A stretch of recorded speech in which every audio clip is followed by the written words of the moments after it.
Әйтеуір бақтың бұдан да бәлет болсын. Мен әйтеуір Алладан жатып тұрып қазірден сұраймын бақтыңды барлық уақытта. Соның үшін халықтың алдында абырайлы, әйтеуір бір белсенді ненің. Батыр қыздардың батыр аналары болады. Бұл қыздары мынау елдің қызы болған кезде өзі паңданып сөйлейтін аналардың бір әдеті болады. Біз қазақтың аналары ғой бұлар.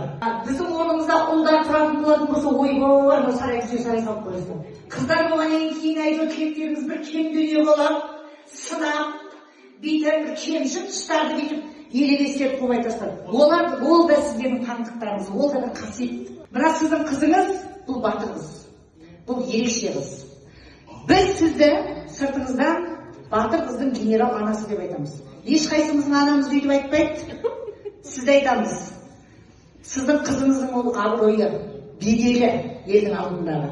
Сондықтан да осы қыздың тілегіне сай ана болып, батаңызды бере беріңіз. Қалған нәрсе, бұндай батыр қыздарға түкке тұрмайды. Кем-кетікті басқалар өздерінен іздесін.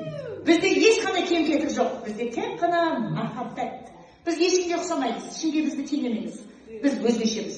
Ал енді өзгеше батыр қыздың анасына бір жақсы бір брендовый орамалды қалай тақпайды ғой, конечно. Сіз де бізге батаңызды беріп жүріңіз, аман болыңыз. Үлкен рахмет. Ал музыкаңызды